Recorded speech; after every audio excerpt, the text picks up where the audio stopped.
Welcome to the deep dive. Today, forget endlessly scrolling. We're doing something a bit different. Yeah, we're taking a narrative source this time. Exactly. We've got this story, Planet of the Forgotten. Now, it's fiction, but it digs into something really fundamental, memory. Right, what it means to be remembered or forgotten. Think of this as like a shortcut through the story to get at some surprisingly deep ideas. Absolutely. It uses this fantastical premise to let us explore memory, personal, collective in a way, that just listing facts might not capture. So our mission today, to unpack this idea of literal forgetting from the story and see what it tells us about remembrance itself. And its echoes in our own world, definitely. Okay, so let's jump in. The premise is, well, it's pretty out there, Lena Wren.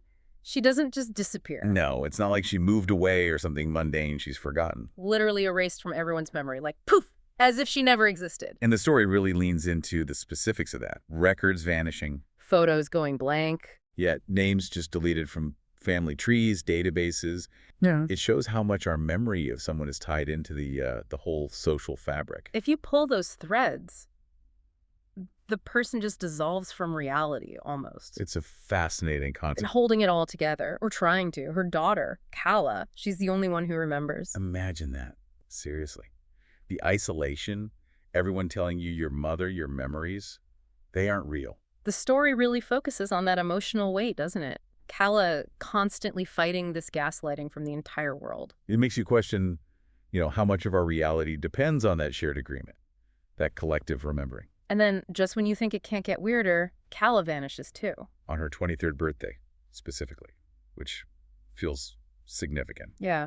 And this is where the story really opens up. Calla wakes up somewhere else entirely. Oubliette, the planet of the forgotten. And the description is just, wow. A planet literally made of forgotten things. Mountains of lost toys, you mentioned.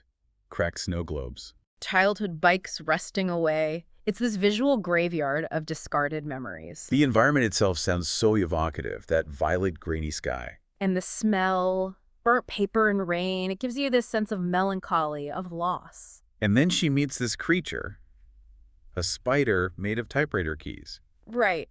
Which is such a strange, perfect image for something related to recording and forgetting information. And it explains Oubliette. It's the place where everything unremembered ends up. It also mentions this threshold of oblivion. Yeah, basically saying it's super rare for anyone to remember someone once they've crossed over, once they're universally forgotten. So Calla being there, remembering her mother, that's the key. Her memory is powerful enough to, pull her there? It seems so. It implies memory has a real force in this universe, which leads Calla to realize. Her mother must be here too. Exactly, because Lena was forgotten. Yeah. So Calla starts exploring. And Oubliette isn't just junk. There are forgotten cities. Like echoes of Earth towns, but stuck in time. VHS tapes, rotary phones. Paper newspapers.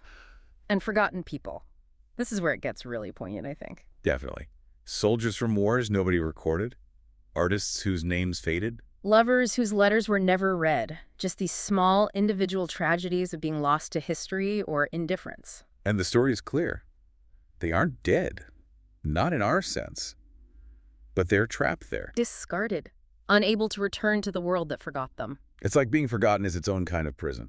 And how do they cope? The story shows a whole spectrum, right? Yeah, some are kind, some are bitter, angry. For some, the loneliness, the isolation. It sort of breaks them. And one of them asks Calla this question that just hits you. Oh, yeah. Was it better to be remembered falsely or to be truly forgotten? Wow, what do you even say to that? Does a wrong memory still count for something? Is it better than just nothing? It really gets at that fundamental human need for recognition, doesn't it? Yeah. Even a flawed memory is an acknowledgement. Total forgetting is erasure. It's heavy stuff. But then Calla finds her. The reunion.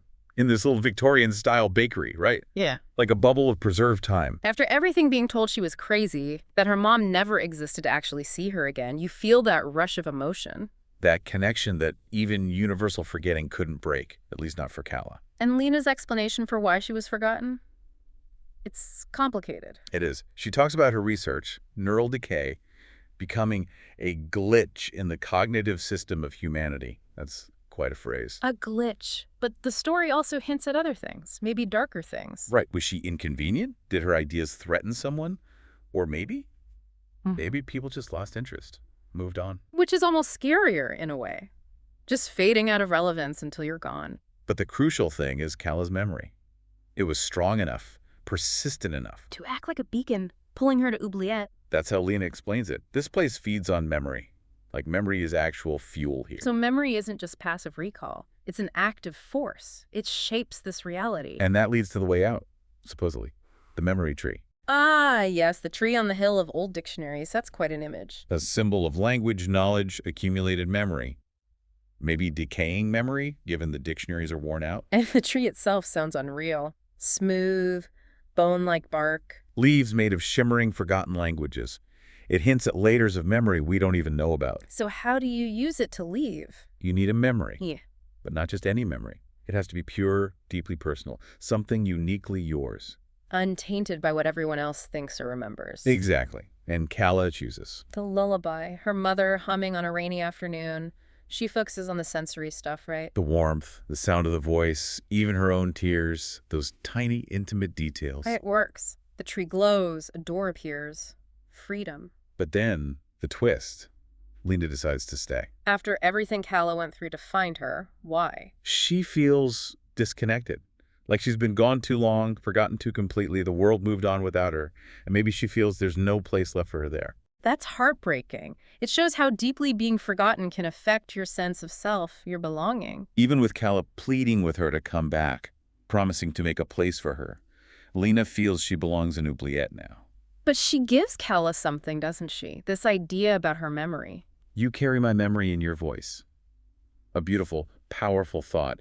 Remembrance as an active, living thing. So Calla goes back alone, steps through the door, onto the tram. And nobody even noticed she was gone. Screams, the conductor yelling. But not because she reappeared, just because, sudden appearances on trams are weird. It just hammers home how total the forgetting was. She wasn't missed because she ceased to exist for them. But Calla knows, and she whispers the lullaby. And sees her mother. Not physically there, but present somehow. A shimmering presence. Remembered, not lost. It's subtle, but profound. And this changes everything for Calla, obviously. Her whole purpose shifts. She becomes a memory artist, actively working against forgetting. Painting forgotten faces, saying forgotten names, visiting unmarked graves. It feels like real-world historical preservation almost, honoring lost stories. And that tradition, she starts planting word trees every year. It's a lovely metaphor for keeping memory alive, making sure things take root and aren't just swept away. The story ends on this note of hope, doesn't it? Yeah. A wish for fewer forgotten people waiting on Oubliette. A call to remember. So bringing it all together from this deep dive, the story uses this fantasy framework to say something very real about memory. Its power, the consequences of forgetting, literal or figurative, and just how vital remembrance is. And you can easily see the parallels, can't you? Concerns about history being erased or the impact of dementia on personal memory. Or just the simple human need to feel that our lives, our stories mattered to someone, that we were seen. Which leaves us, and you, with a final thought to chew on, drawing from the story. What gets forgotten? In our own lives, in our shared history. What people, what stories, what everyday things are maybe fading, risking ending up on their own oubliette. And what's our part in that? What's our responsibility to remember? Maybe think about the quiet ways remembering and forgetting shapes the world around us every single day.